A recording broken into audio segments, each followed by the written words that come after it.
diatur tempat duduknya yang sudah mendapatkan Al-Quran dibuka masih pada surat ke-37 surat As-Saffat. Surat As-Saffat kemarin pagi sampai ayat 30. Pagi ini kita lanjutkan mulai ayat 31.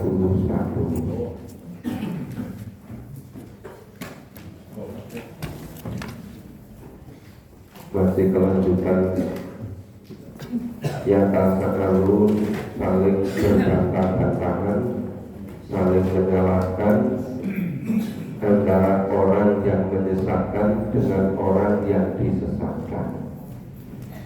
Ternyata banyak sekali ayat Quran yang memberikan kisah tentang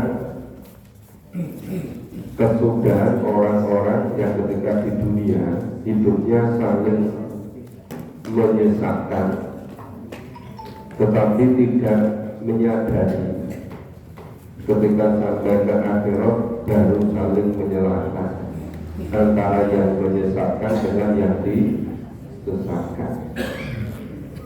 Sudah ketemu Bapak Ibu? Ya. A'udzu billahi minasy syaithanir rajim.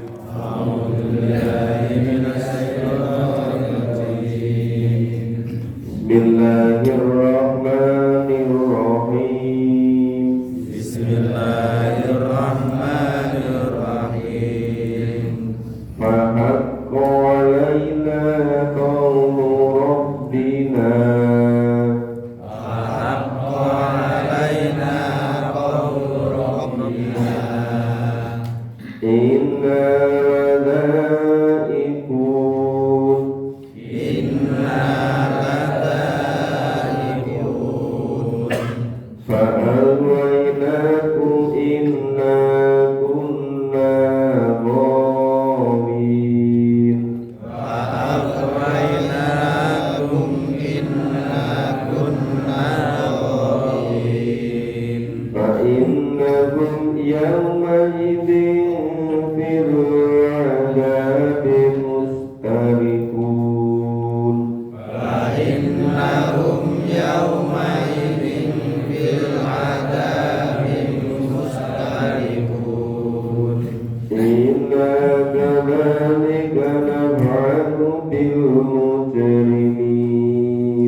Kita pahami ayat 31 sampai 39 itu kelanjutan Allah memberi kisah kepada kita. Jadi seperti apa? Kalau di tradisi Jawa itu ada seperti wayang kulit itu, ada dalamnya. Ya, sepertinya Allah itu dalam. Nah, lakoni itu ceritanya itu antara terjadi saling menyalahkan, saling bantah membantah antara yang disesatkan dengan yang menyesatkan. Yang disesatkan gak terima, nuntut pada yang menyesatkan. Kenapa kami dulu di dunia kok disesatkan? Yang menyesatkan cuci tangan. Kamu dasarnya juga gak iman, kok kamu juga mudah disesatkan gitu.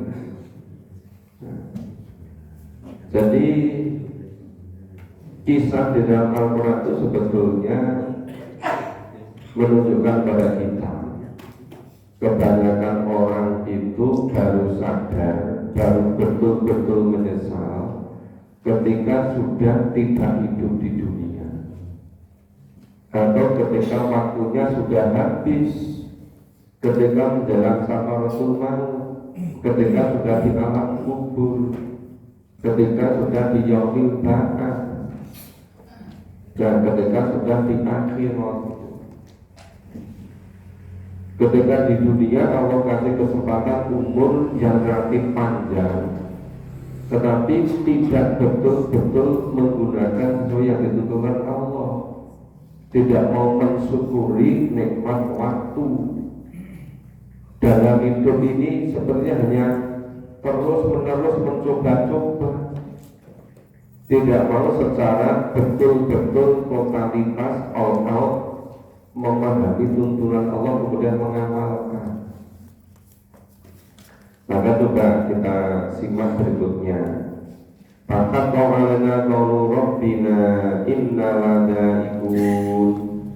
Cuma setelah mereka saling menyalahkan, mereka menyadari, maka pastilah putusan Tuhan kita.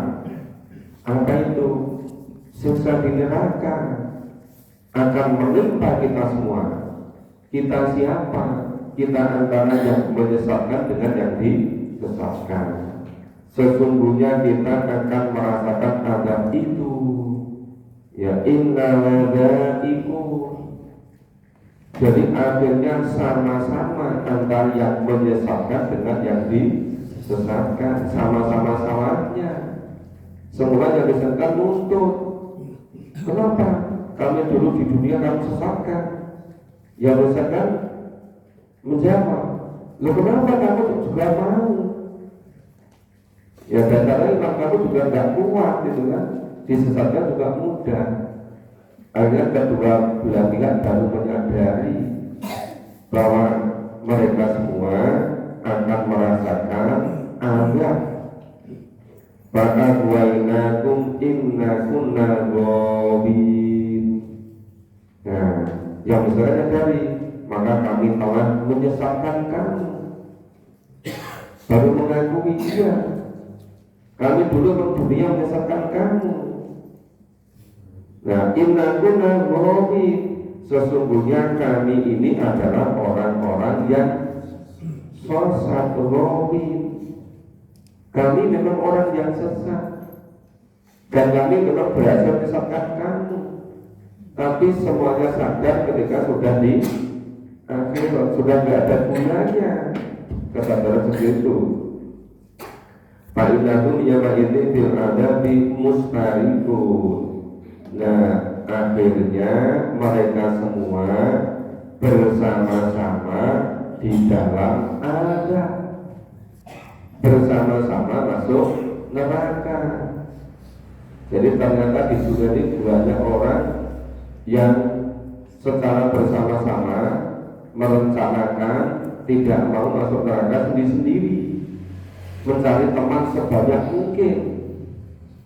Nah, setelah dirinya sesat, menyesatkan yang lain. Sebenarnya orang-orang yang sesat itu dakwahnya lebih semangat daripada orang yang beriman. Karena orang beriman itu ngajak mengambil Quran itu sekali dua kali sudah nggak mau ngajak Kenapa nggak ngajak lagi? Sudah berkali-kali nggak mau gitu. Tapi kalau orang yang menyesatkan, diajak nggak mau, udah datang lagi, bawakan makanan, bawakan minuman, bawa buah-buahan, terus dibawakan mobil, ditraktir bawa ke rumah makan, begitu. Akhirnya lebih banyak yang disesatkan daripada yang dapat petunjuk. Maka di mana-mana di dunia itu yang sifatnya hura-hura, masalah kesalahan duniawi itu pasti melimpah luar biasa. Tapi yang dapat hidayah, iman dan al-masoleh memang sedikit. Kenapa demikian? Karena kurang sungguh-sungguhnya orang yang beriman. Karena dulu ketika orang yang beriman, orang yang sungguh-sungguh, itu sampai 2/3 dari penduduk dunia ini beragama Islam, memahami dan mengamalkan. Islam itu ngatur seluruh tata kehidupan, bukan hanya diatur yang kecil, tapi keseluruhan. Masa Islam Allah mengatur bagaimana cara ke kamar kecil, mendahulukan kaki kiri, berdoa ketika ada di kamar kecil, keluar kamar kecil, kaki yang kanan dulu, kemudian doa, semua diatur. Masa ayat itu diatur, masalah kehidupan yang besar malah enggak disadari kok diatur. Masalah terkait dengan kesejahteraan, masalah kemakmuran, masalah keadilan, kenapa kok itu dibiarkan saja? Seakan Islam itu hanya ngurusi hal yang kecil-kecil.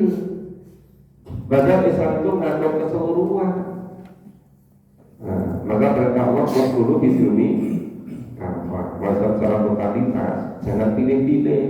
Yang kecil-kecil nggak dari semuanya dipilih semua. Tapi yang agak besar sedikit kaitan dengan dakwah, kaitan dengan berbuat baik, apalagi nahi mungkar, resikonya besar. Terus dong kapok nggak mau, juga boleh begitu. Bahwa kemudian ketika dakwah ada orang yang tidak senang, yaitu berlaku sepanjang zaman. Apalagi hanya kita, para nabi, para rasul pun dibegitukan itu. Makanya seharusnya kita tidak boleh berhenti gara-gara orang yang tidak senang pada dakwah kita. Terus kita katakan naf'alu bil mujrimin. Nah, sesungguhnya yang kemarin itu ya naf'alu yang Allah berbuat, sebenarnya kembali pada Allah.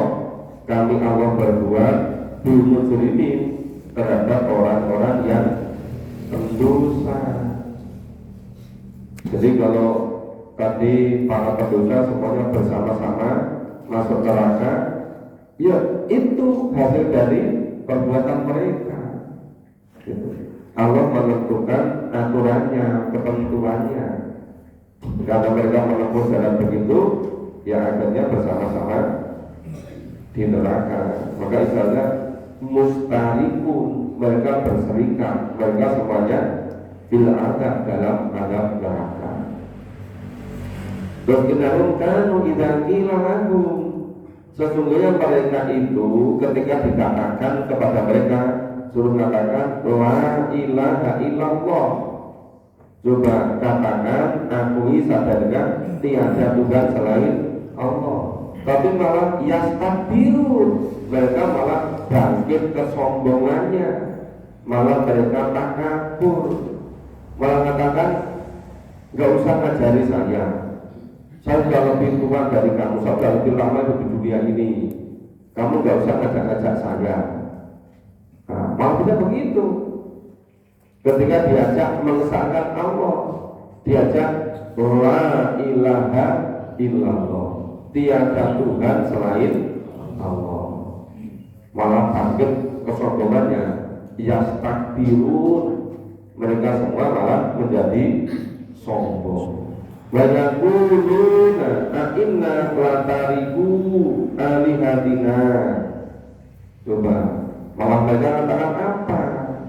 Apakah sesungguhnya kami harus meninggalkan sembahan-sembahan kami?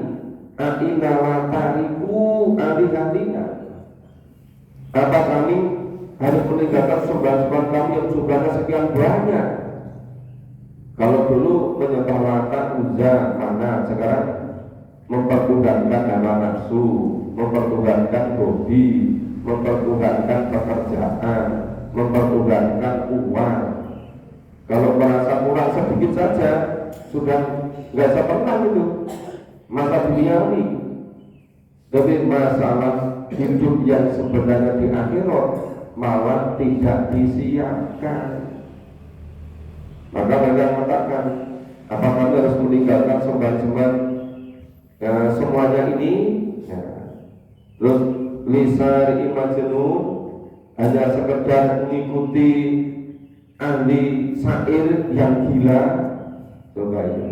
Yang dimaksud siapa itu? Mengikuti orang syair, penyair gila itu. Nabi Muhammad ketika itu. Nah, ketika Nabi Muhammad sudah wafat, ya berikutnya sampai sekarang orang-orang yang ngajak wali Quran itu ya bahasanya berbeda, redaksinya berbeda. Kalau dulu mengapa harus mengikuti penyair yang gila?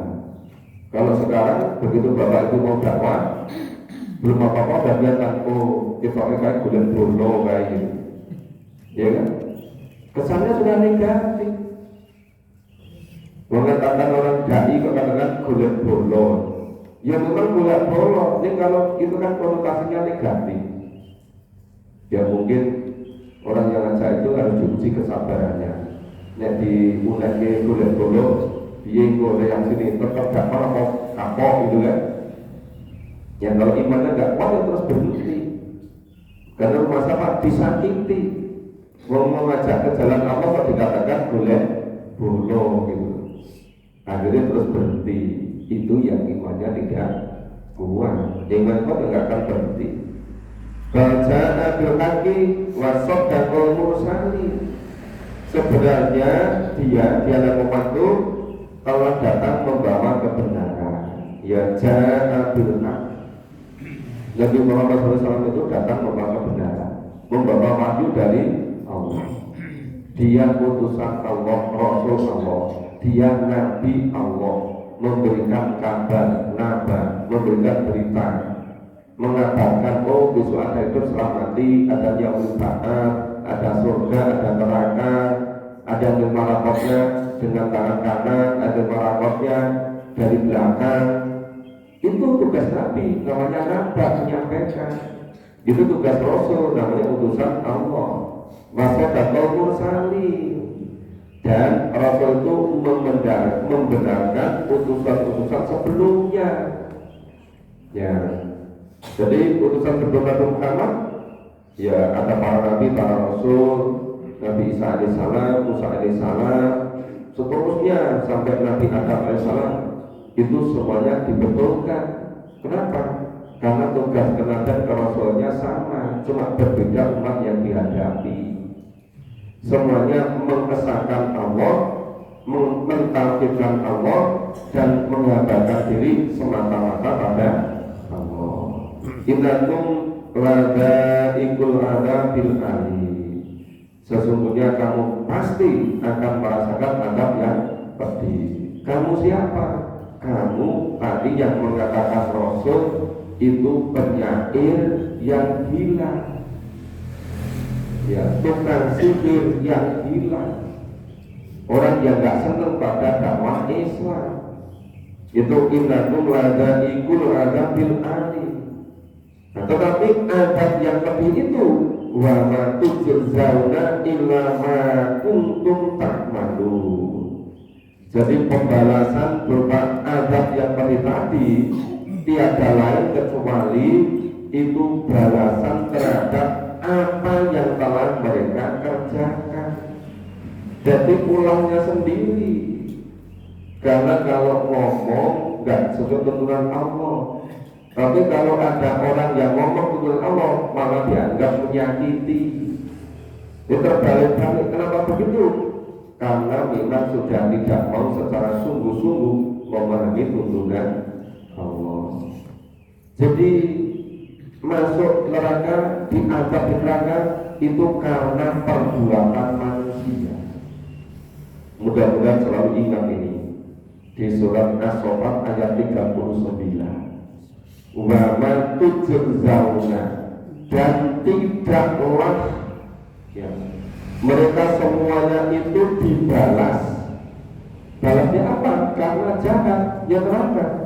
Illa ma kuntum ta'malun, kecuali apa yang mereka kerjakan.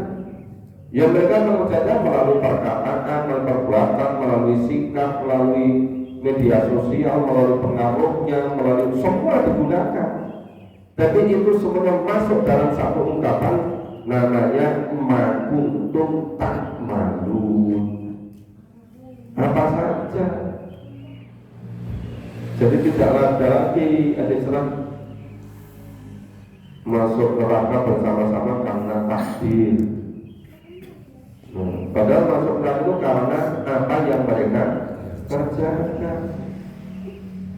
Sudah tahu kalau siapa yang menempuh jalan ke neraka akan sampai ke neraka, tapi malah berbondong-bondong.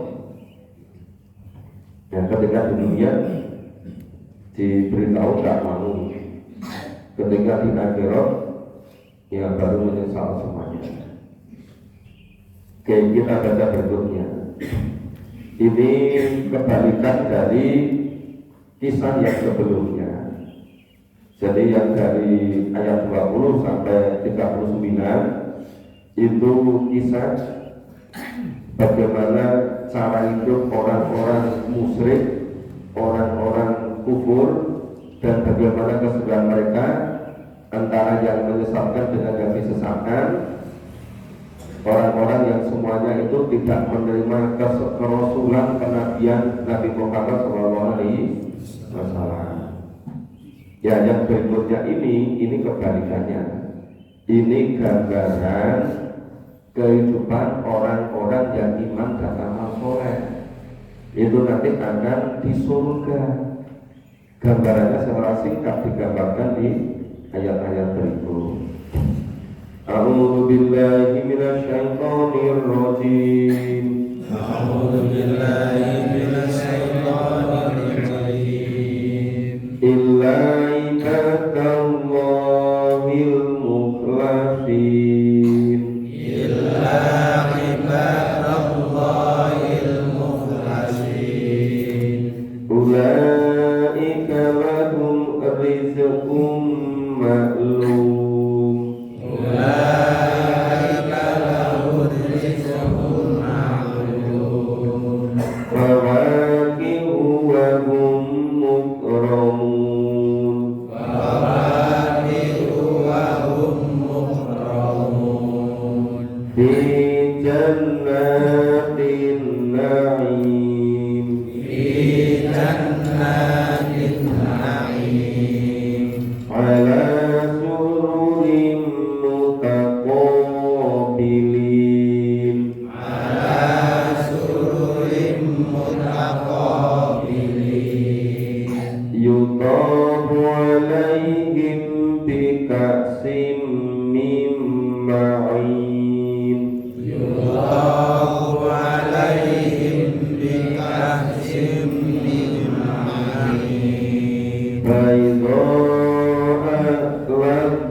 menafikan dari kisah yang di dalam di atas tadi semuanya, mengecualikan yang dikisahkan dari ayat 20 sampai 39 tadi, yang mereka saling kufur, mereka kebanyakan menyesatkan, yang disesatkan juga mau, mereka saling menyalahkan, mereka tidak mau mengesahkan Allah, malah menganggap Rasul sebagai penyair yang gila gitu. Kemudian akhirnya secara bersama-sama dimasukkan ke neraka, dan itu akibat dari perbuatan mereka. Nah, kemudian di sini ada illa kecuali. Sekarang Bapak Ibu saya tanya, yang namanya kecuali itu lebih banyak atau lebih sedikit? Lebih sedikit. Jadi misalnya semuanya masuk neraka kecuali yang iman dan amal soleh. Yang kecualinya lebih banyak atau lebih sedikit? Ya. Semuanya jadi pemalas kecuali orang-orang yang iman dan amal soleh. Lebih sedikit atau lebih banyak? Lebih sedikit. Semuanya pagi-pagi jam 3, jam 4 masih tidurnya, kecuali orang-orang yang sadar hidup yang sebenarnya atau hidup besok di akhirat. Kecualinya sedikit atau lebih banyak? Sedikit. Inilah firman Allah dengan menggunakan kata illa. Ya, illa ibadallahil mukhlasin, kecuali hamba-hamba Allah yang mukhlis. Yang mukhlis itu yang murni, yang tidak dicampur-campur dengan kemusyrikan, yang tidak dicampur-campur dengan penyakit-penyakit yang ada di hati. Itu yang mutong diri, yang suci, yang mukhlis. Jadi kalau kalian campur-campur dengan kemusyrikan, nggak termasuk ini. Makanya di istilahnya illa ibadallahil mukhlasin. Memang sangat sulit menjadi mukhlasin itu. Walaupun kadang-kadang saking inginnya namanya dikasih nama mukhlas atau mukhlis. Walaupun banyak tak mukhlas yang tidak mukhlis, tapi sudah ada kemauan dari orang tuanya memberi nama itu, gitu kan, supaya memurnikan semata-mata karena Allah, bukan karena yang lain-lain gitu. Ya, ulaika lahum rizqum ma'lum. Mereka orang-orang yang menjadi hamba Allah yang mukhlis tadi, bagi mereka dapat rezeki yang sudah ditentukan oleh Allah. Apa rezeki itu? Fawakihu wa mukramun. Ya, ada berbagai macam buah-buahan, dan mereka itu selalu dimuliakan oleh Allah. Orang itu kalau di dunia ini itu baru dimuliakan oleh mungkin oleh Bu Bupati atau Pak Bupati. Wis seneng banget itu dimuliakan, misalnya dibiayai, dikasih hadiah untuk umroh atau haji, atau dibelikan rumah lengkap dengan isinya. Isinya apa? Ada mobil yang baru, ada seluruh rapotnya. Itu baru dimuliakan orang. Itu sudah senang sekali. Lihat sini yang memuliakan itu Allah itu. Ya, bahwa itu untuk romo. Di dunia ini kadang-kadang orang-orang itu mengklaim dirinya, menganggap sekarang sepertinya yang mulia itu yang memimpin, atau misalnya yang menjadi raja. Akhirnya menganggap menjadi adiknya raja. Sampai mengklaim begitu, ngaku-ngaku gitu. Ya, itu di dunia sedang begitu. Padahal ini dijamin yang memuliakan itu Allah, bukan hanya manusia. Tapi kenapa kebanyakan orang lebih senang sekedar dimuliakan orang daripada dimuliakan Allah. Aneh kok enggak? Aneh kok enggak? Ya aneh. Memang kebanyakan yang aneh-aneh begitu. Dan berupa apa Allah memuliakannya? Fi jannatin na'im. Ya, ditempatkan di surga na'im. Itu bentuk Allah memuliakan hambanya yang mukhlis.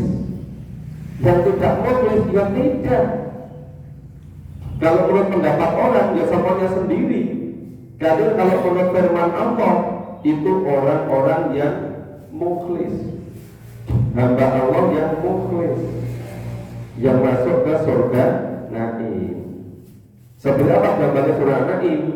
Ngalah suruni mutakobilin, ya mereka berada di atas tahta-tahta. Ada yang disebutkan tahtanya dibuat dari emas, dari permata. Mereka di atas tahta-tahta mutakobilin, saling berhadapan-hadapan, orang saling ingkur-ingkuran. Kalau saling ingkur-ingkuran ya enggak nikmat kan? Makanya di sini mutakobilin, saling berhadapan. Yutomu alaihim bika'sim min ma'in. Nah, kepada tadi penduduk surga surga Naim, hamba-hamba Allah yang mukhlis berada di surga, itu diedarkan kepada mereka kaksim, ya gelas-gelas yang berisi khamar dari sungai yang mengalir. Tapi khamar di surga tidak haram. Khamar di akhirat di surga tidak memabukkan. Maka kalau di dunia itu nggak usah ngicipi khamar, nggak usah pingin, ya besok disebut lagi di surga. Masanya cuma nahan paling tinggal 15 tahun atau 5 tahun atau 10 tahun, 20 tahun nggak bertahan. Iya kan? Kan sebentar amalnya 15 tahun 20 tahun dibandingkan dengan di surga yang selama-lamanya. Kira-kira kuat kok nggak Bapak Ibu nggak usah minum koper di dunia ini? Dan yang katakan apalagi minum koper, tak minum air putih aja kadang-kadang telat itu kan? Nah, berarti Allah melindungi itu, dijaga dari koper. Ya.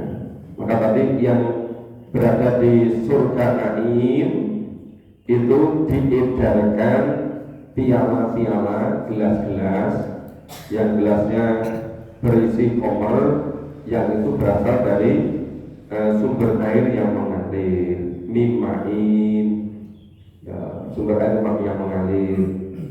Nah, maknanya pada itu al-zatil lisarifin, warnanya air khamar yang mengalir dari sumber air yang tadi, warnanya baido, warnanya putih, bersih, kinceling gitu, bening gitu, mengungkuli air Zam-Zam.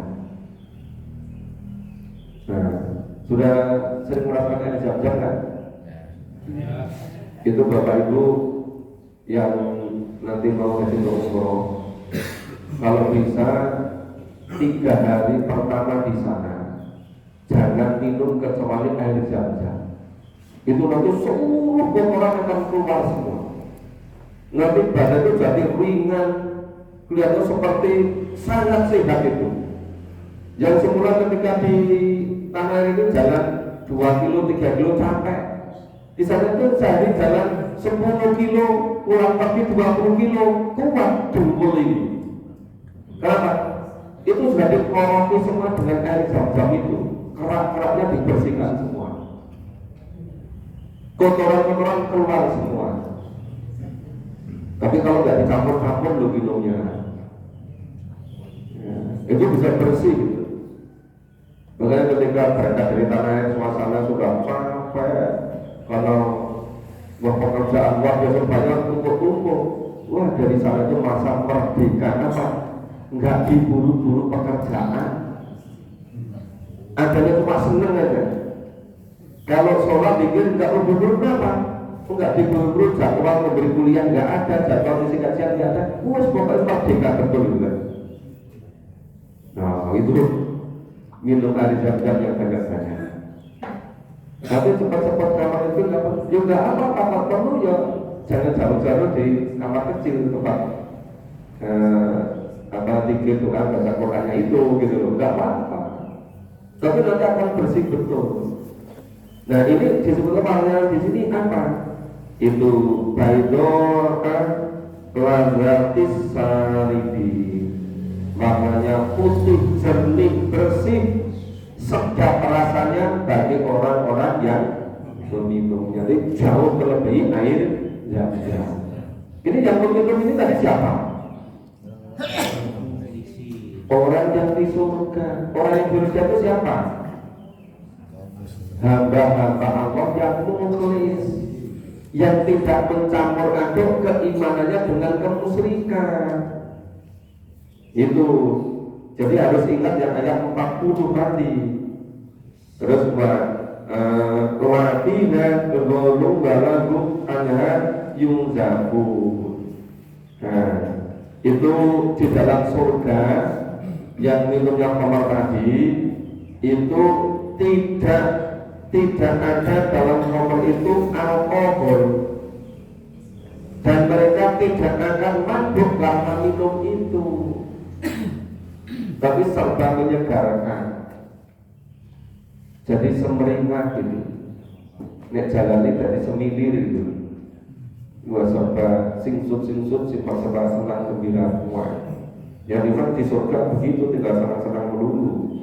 Berjuang rekoso ya hanya di dunia ini. Maka jangan masih hidup tapi sudah capek berusaha. Jangan sampai capek, jangan sampai malas, jangan sampai putus. Kalau di dunia gak lama, harus dikuat-kuatkan. Wa indahum qasiratu tarfi'in. Di sisi mereka disekan apa? Bidadari yang pandangannya tidak lihat, tidak jelalatan ke sana kemari. Dan sekarang banyak orang matanya jelalatan ke sana kemari. Tapi berada di surga nggak pernah begitu. Nah, jadi politisi yang matanya itu jelita matanya. Terus ka'annahunna baydun maknun. Jadi bidadari surga itu seakan-akan mereka seperti telur burung unta yang tersimpan dengan baik. Kenapa dulu ada tradisi kalau mau nikah itu dipingin dulu berapa hari? Bapak itu ingat nggak istilah dipingin? Dipingin itu sudah tinggal di rumah, nggak boleh pergi ke luar kota, nggak boleh jauh-jauh, suruh di dalam sekian hari gitu. Mungkin mereka itu ngambil rumah jadat kota. Jadi bidadari itu dipingin di rumah, nggak liar ke sana kemari gitu. Nah, ini jadi ka'annahunna baydun maknun gitu.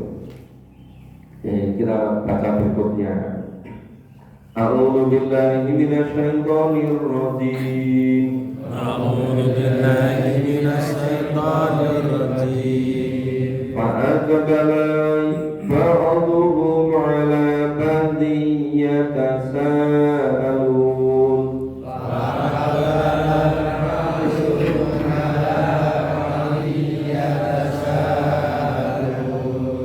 Qala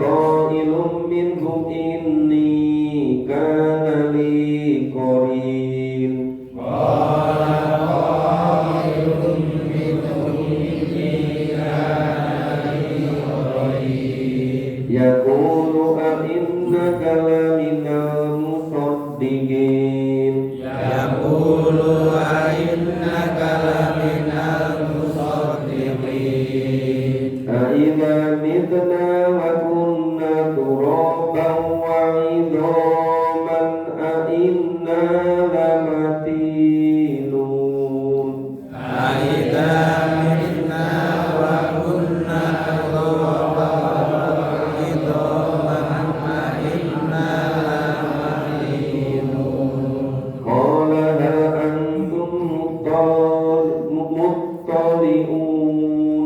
Qala hal antum muttali'un. Fattala'a fara'ahu fi sawa'il jahim. Fattala'a fara'ahu fi sawa'il jahim. Ini sedikit masih gambaran orang-orang di surga. Terus nanti ternyata bisa ada dialog dengan orang-orang yang di neraka. Maka faat bala batu ala batin yatasa'alu.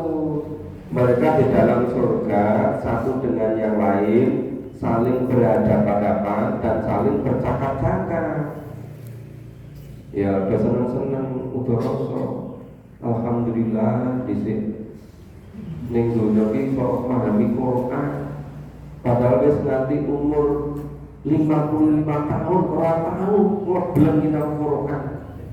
Ning belalah lho belalah. Belalah iki oleh pengajian ana masjid Purwomartani. Terus melu ngaji. Terus paham terus ngamalke. Alhamdulillah iso masuk surga. Wah, wis seneng-seneng. Tapi ya pas diisi kanca tak sak belum. Nah, terus ini qala qailun ini kana liqorin. Padahal salah seorang di antara mereka, sesungguhnya aku dahulu di dunia mempunyai seorang teman. Aku di sini konco teman akrab, konggo. Gue jangan dulu tak runtung. Yang guru akhirnya lakukan sotiki. Nah, terus gimana? Ya berkata, apakah kamu sungguh-sungguh termasuk orang-orang yang membenarkan musafiki? Nah, malah temannya katakan apa? Aidza mitna kunna turaban wa idza maka inna lamadinun. Apakah bila kita ini sudah mati, sudah menjadi tanah, tulang-tulang semua sudah hancur, itu benar-benar akan dibangkitkan kembali dan akan dibalas? Qala hal antum muttali'un. Berkata pula ia, maukah kamu meninjau, mau kamu melihat nasibnya teman saya tadi yang diajak ngaji Quran nggak mau, malah nggak percaya, malah mengatakan mosok yang wis mati wis dadi lemah, dalu wis ngomong kabeh, arepan di dadi gak ada meneh. Nah, coba piye keadaannya saiki? Patola Abu Isawa Jahim. Wah, ternyata setelah dilihatnya dia itu ternyata berada di tengah-tengah neraka jahim. Kaget. Ya neraka. Disiksa ngaji Quran malah nyepelek kemot. Mosok wis mati, wis dadi lemah, balu wis hancur, kok diuripke meneh. Lah kalau kesehatan itu ternyata ketika dikunjungi tempatnya di neraka jahim gitu. Nah terus berikutnya ini, tadi belum dibaca 56 ya. Kita baca dulu. A'udzu billahi minasyaitonir rajim. A'udzu billahi minasyaitonir rajim. Qala tallahi in kitta laturdin. Qala tallahi in kitta laturdin. Walaula ni'matu rabbi lakuntu minal muhdharin. Walaula ni'matu rabbi lakuntu minal muhdharin. Afama nahnu bimayyitin. Illa mautatana al-ula wa ma nahnu bimu'azzabin. Illa mautatana al-ula wa ma nahnu bimu'azzabin. Inna hadza lahul fawzul 'azim. Inna hadza lahul fawzul 'azim. Limithli hadza falya'malil 'amilun. Limithli hadza falya'malil 'amilun. Adzalika khairun nuzulan syajaratun zakum. Adzalika khairun nazulan syajaratun zakum. Ternyata sudah suruh pemahamannya akan kita besok pagi. Cuma saya pesan begini, setelah saya beberapa tahun memfokuskan mendalami Quran, saya kadang-kadang mungkin Bapak Ibu menganggap saya itu kok keras sekali. Saya itu sebetulnya menghindari kalau Bapak Ibu berteman dengan saya, jangan sampai terjadi seperti ini. Jangan ketika di dunia berteman, tetapi akhirnya di neraka jahannam. Jadi kalau saya Jawa itu keren, itu kalau karena ayat seperti ini, saya khawatir sekali. Ya dulu sebelum ketemu saya nggak urus itu mau seperti apa, terserah gitu kan. Tapi ketika sudah berteman dengan saya, ayolah bareng-bareng gitu loh. Jangan sampai dikisahkan ini. Yang butuh berteman baik itu jak suluman Quran nggak mau. Nah, tidak memiliki ternyata di neraka jahannam. Apa mau Bapak Ibu begitu? Makanya nek saya itu sok-sok mungkin Bapak Ibu merasakan kok Patres itu keras banget. Itu sebenarnya rasa kekhawatiran saya untuk bagaimana kita semua selalu bersama-sama gitu. Iya kan? Maka jangan sampai menimbulkan persepsi sehingga banyak salah gitu. Jadi itu sebetulnya karena rasa kesungguhan kami untuk mengajak bersama-sama Bapak Ibu, jangan sampai itu yang dikisahkan di dalam surat As-Sofat ini. Insya Allah kita lanjutkan besok pagi. Semoga Allah senantiasa berikan kekuatan kepada kita semua untuk selalu memahami apa yang ditentukan dan mengamalkannya. Nanti sore maghrib ada jadwal di Masjid Baitul Makmur. Maghrib di Baitul Makmur, yang mau menyempatkan silakan. Yang belum pernah ya dicari, ya kerja dekat. Kemudian sholat isya di Masjid Turusan. Di Masjid Turusan. Waktu Isya. Kuatul Islam. Masjidnya Kuatul Islam. Itu masjid dekatnya Pak Kisos, dekatnya Pak Agus juga. Ya nanti dicari. Ya. Jadi maghrib di Baitul Makmur, Isya di Kuatul. Semoga betul-betul pasti salamnya ya. Terima kasih, kita akhiri bersama dengan bacaan kalam dan salat maghrib. Alhamdulillahirabbil alamin. Subhanallah wa bihamdika asyhadu an la ilaha illa anta astaghfiruka wa atubu ilaik. Assalamualaikum warahmatullahi wabarakatuh.